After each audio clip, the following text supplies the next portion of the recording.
السلام علیکم ناظرین. اس وقت میرے ساتھ پاکستان کے نامور آرتھوپیڈک سرجن ڈاکٹر علی عباس صاحب موجود ہیں. جیسا کہ آپ کو معلوم ہے کہ آج کل اکثر لوگوں کو جوڑوں کے درد کی مسکولر پین وغیرہ کی شکایت رہتی ہے.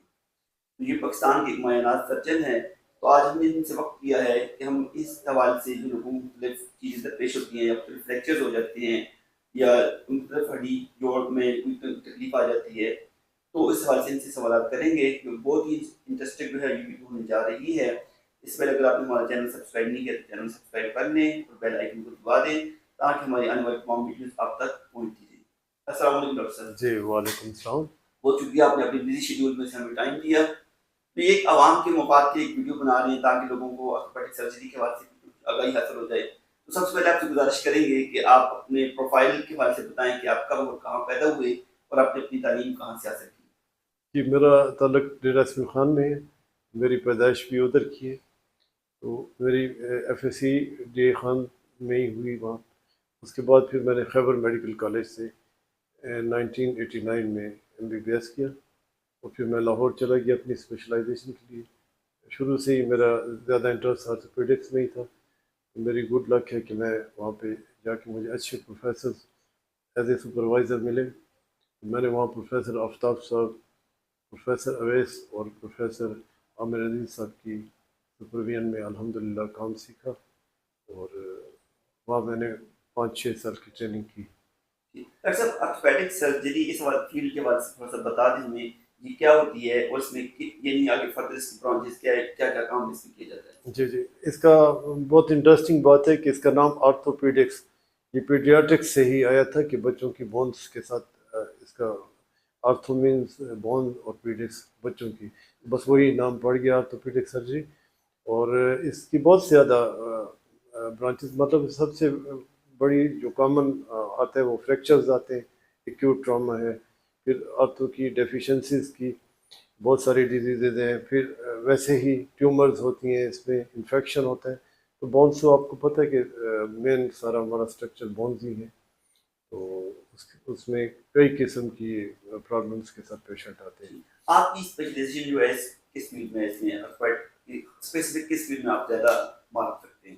جی اس میں یہ کہ میں جنرل آرتھوپیڈکس زیادہ کرتا ہوں جس میں لمبس کی سرجری ہے اور پلاسٹر لگانا.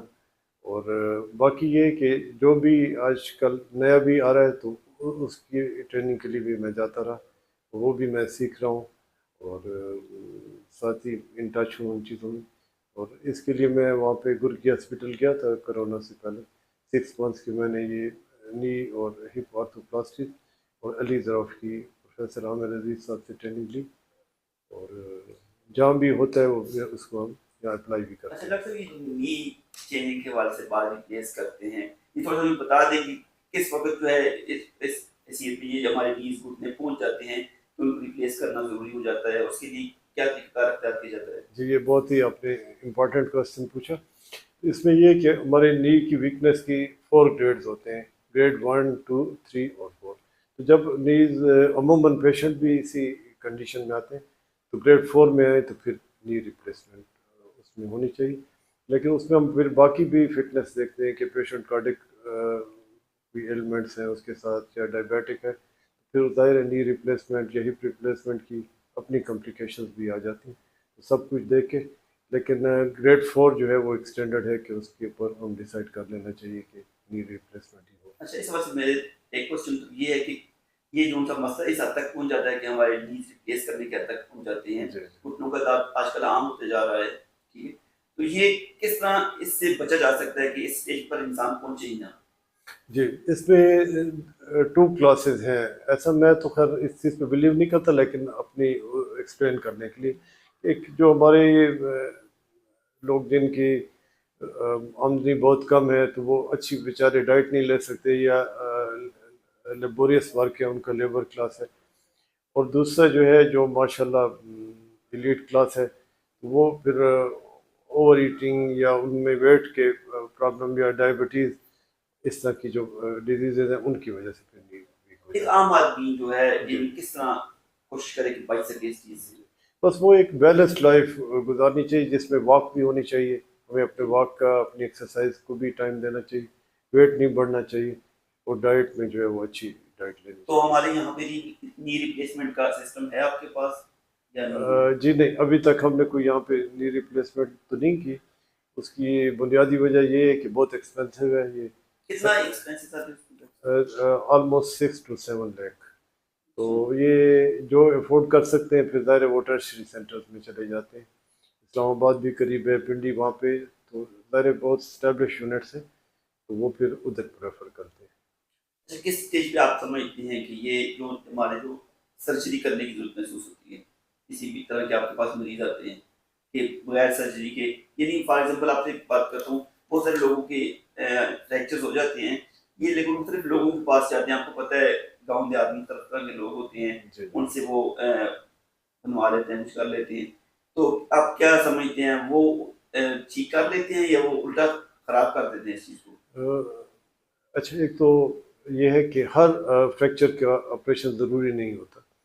تقریباً 60-70% فریکچر جو ہیں ان کو پلاسٹر میں ہی ٹھیک ہو بھی جاتے ہیں اور کرنا بھی چاہیے.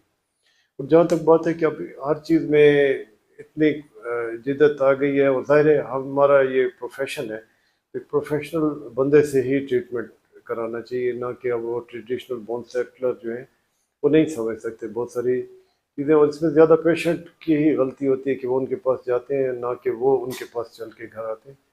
لیکن عموماً وہاں پہ ٹریٹمنٹ جو ہے وہ پیشنٹ ہمارے ساتھ میل یونائٹڈ فریکچرز کے ساتھ، یا کبھی وہ فریکچرز جو کہ پلاسٹر میں ٹھیک ہو سکتے تھے ان کا بعد میں ہمیں پھر آپریشن کرنا پڑ جاتا ہے اس غلط ٹریٹمنٹ کی وجہ سے. اچھا، بہت سارے لوگوں کے جیسا پاؤں وغیرہ اٹھ جاتے ہیں، موچ آ جاتی ہے، سمجھ نہیں رہے ہوتے ہیں، وہ کہتے ہیں بس ٹھیک ہے، اوپر پٹی وغیرہ باندھ دیتے ہیں، ٹھیک ہو جائے گا. جی. تو کیا فوراً ایکس رے چاہیے یا دوسرے دن ایکس رے کرانا چاہیے تاکہ کوئی فریکچر ہو تو سامنے آ جائے؟ فوراً بھی کروانا چاہیے، اور اگر وہ نہیں کروا سکتے تو اگلے دنوں میں ضرور ایکس رے ہو جانا چاہیے.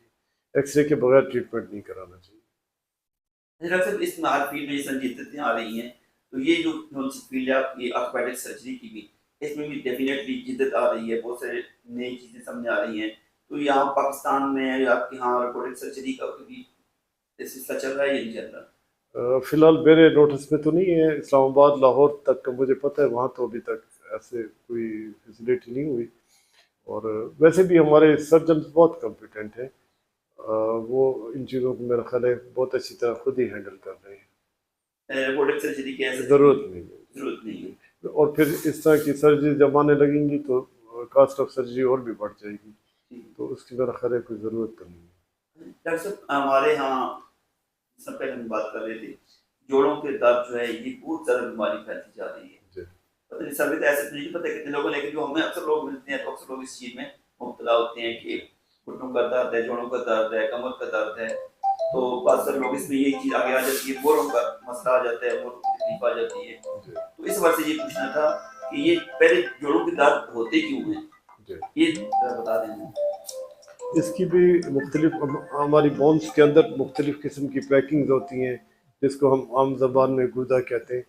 اس میں بھی کیلشیم ہو گئے، بون میٹرکس ہوتا ہے، فاسفورس ہوتا ہے، وہ اس کی ڈیفیشنسی آ جانا.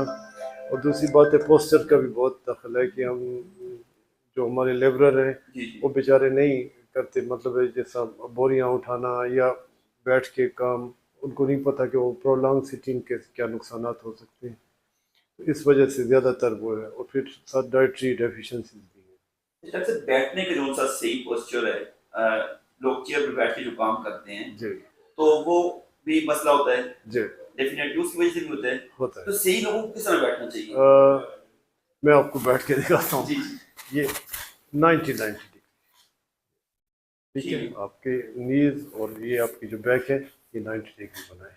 بالکل برابر. اور آج کل بہت سارے لوگ ڈاکٹر صاحب گردن کے درد کی شکایت کرتے ہیں، لیکن وہ موبائل دیکھ رہے ہوتے ہیں، اکثر ان کی گردن جو ہے وہ نیچے. اول تو یہ کہ مطلب غیر ضروری آپ کوئی بھی ایسا اپنا ٹائم کہیں بھی لگائیں گے اور اپنے جوائنٹس کو اس پوزیشن میں رکھیں گے تو آپ کو پین ہوگا. تو اس میں بھی یہ ہے کہ لوگ بہت زیادہ ٹائم موبائل کے ساتھ گزارتے ہیں، تو اس میں نیک کے ساتھ ساتھ دیکھیں آئی سائٹ کے اور بھی تو بہت سارے پرابلمز آ رہے ہیں. تو پوسچر تو ظاہر ہے آپ جب فلیکس رکھیں گے مسلسل تو مسلس کے ساتھ ساتھ اس میں ڈسک ہیں ان میں بھی دباؤ آتا ہے، پیچھے وہ بھی اسٹفنس ہو جاتی ہے. اور ان کے اندر جو ہمارے مورے ہیں ان میں بھی ڈیفارمیٹی شروع ہو جاتی ہے. اچھا ڈاکٹر صاحب، ایک بندہ محسوس کر رہا ہے کہ مجھے یہ تکلیف ہے، درد ہے، تو سب سے پہلے ڈیفینیٹلی وہ کسی آرتھوپیڈک سرجن کے پاس جائے گا. جی وہ جو ٹریٹمنٹ کا آغاز ہے آپ کیا کرتے ہیں؟ پہلے مرحلے میں اس کے ایکس رے کرتے ہیں. جی ایکس رے. اچھا، اگر ایکس رے میں بات کور نہ ہو سکے، یعنی وہ ٹھیک نہ ہو سکے، پھر کیا کرتے ہیں؟ اس میں یہ کہ پھر فردر اس کے کچھ بلڈ ٹیسٹ بھی، اور جس طرح ابھی آرتھو میں ایکس رے کے بعد او ٹیز میں ہمارے پاس امیج انٹینسیفائر آ گیا، تو باہر ایم آر آئی سی ٹی اسکین یہ بھی ہو جاتے ہیں. کیونکہ ہر دفعہ ضروری نہیں کہ بعض اوقات پیشنٹ ایک سمٹمس کے ساتھ آتا ہے تو اندر ہم بہت حیران ہو جاتے ہیں کہ وہ کوئی ڈیزیز شروع ہوتی ہے. بہت سارے میں نے ایسے پیشنٹ دیکھے ہیں کہ ان کی ٹیومر ڈائگنوز ہو جاتی ہے. اچھا، ایسا ہوا ہے ادھر ہری پور میں بھی بہت زیادہ. ابھی بھی ایک بچی آئی ہوئی تھی، وہ اس کے بون سسٹ تھے، وہ کہہ رہے ہیں معمولی سی اس میں سویلنگ آنا شروع ہو گئی. تو ایکس رے تو خیر بہت ہماری بیسک وہ ہے انویسٹیگیشنز کرنے کے لیے ٹول ہے، لیکن اس کے بعد بھی بہت کچھ کرنا پڑ جاتا ہے کچھ کیسز میں. اچھا ڈاکٹر صاحب، جب یہ ہو جاتا ہے جوڑوں کا درد وغیرہ یا موروں کا درد، فار ایگزامپل تکلیف ہوتی ہے، تو اس میں کچھ لوگ آپریشن سجیسٹ کرتے ہیں. کچھ لوگ جو ان سے اس سے متاثر ہوئے ہیں، یعنی کہ وہ یہ اکثر ان کی عادت زیادہ خراب ہو گئی ہے، تو وہ نصیحت کرتے ہیں کہ اپنے موروں کا آپریشن نہیں کروانا ہے. آپ کیا سجیسٹ کریں گے؟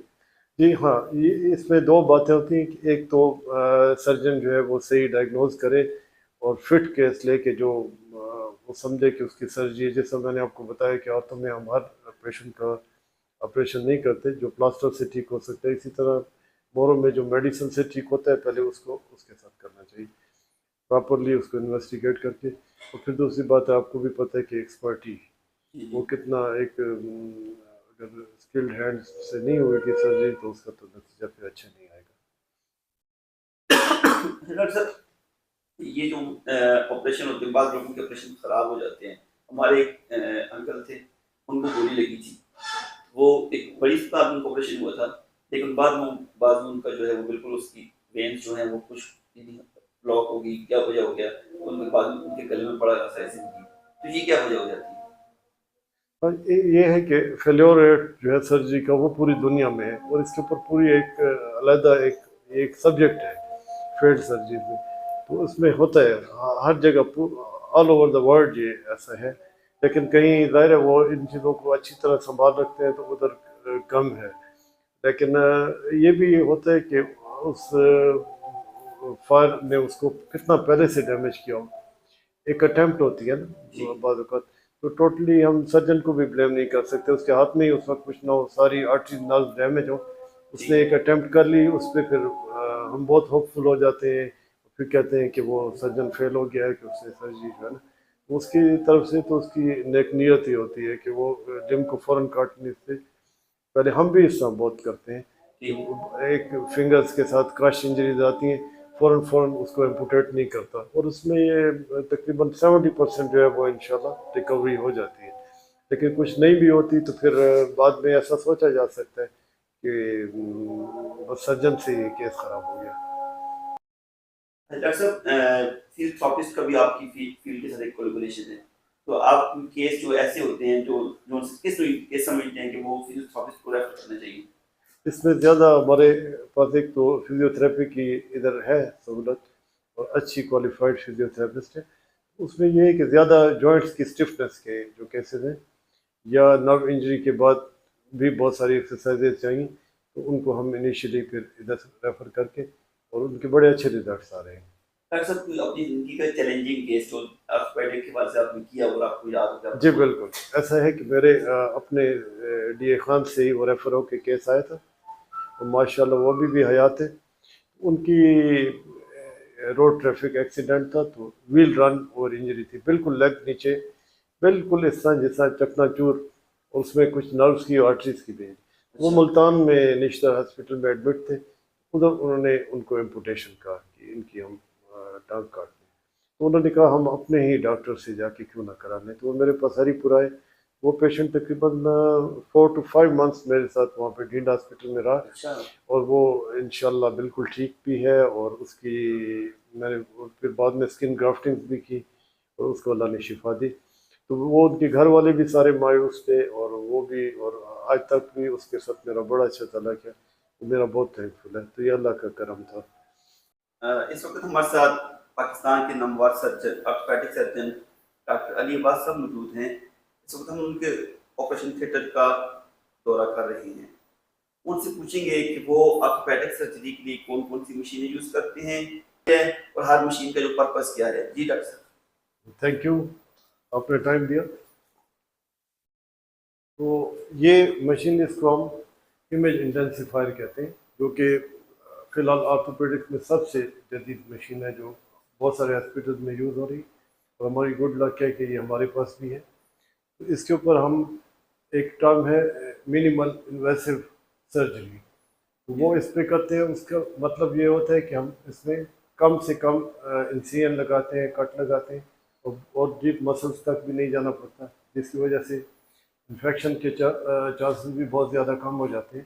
اس میں طریقہ کار یہ ہوتا ہے، اور اس میں ہم کلوز ریڈکشن یعنی بغیر آپریشن کے بھی بونس کو اپنی جگہ پہ سیٹ کر کے ان کے اینگل وغیرہ فٹ کر کے. تھوڑا آسان زبان میں یعنی ہمارے جو ناظرین بھی بتائیں گے کہ آپ اس کے لیے کیا طریقہ کار یوز کرتے ہیں. جی اس میں ہم یہ ہوتا ہے کہ یہاں پہ ہم اپنے ان کے بازو یا ٹانگ کو رکھ کے، اچھا ہاں آپریشن بھی ہو تو پھر اس میں اس ٹیبل کی ہم لیتے ہیں، اس میں سیٹ نہیں کرتے. ویسے اگر اس کی ضرورت نہیں ہو، صرف پلاسٹر لگانا ہو، تو ادھر ہی اس کا پاؤں یا بازو رکھ کے، یا جس حصے میں بھی ہم نے اس کی ایکوریٹ کریکشن کرنی ہوتی، اس ٹیلی ویژن پہ پھر اس کو ہم دیکھتے ہیں. تو بچے آپ تھوڑا آن کریں.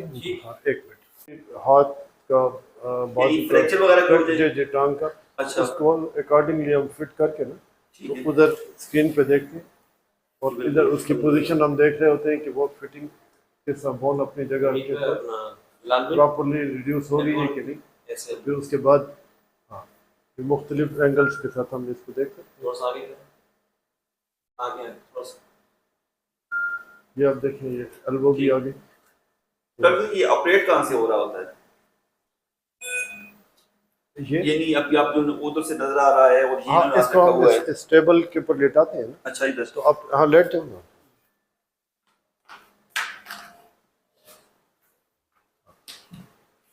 ادھر اس کے لمب کو کر لیتے ہیں.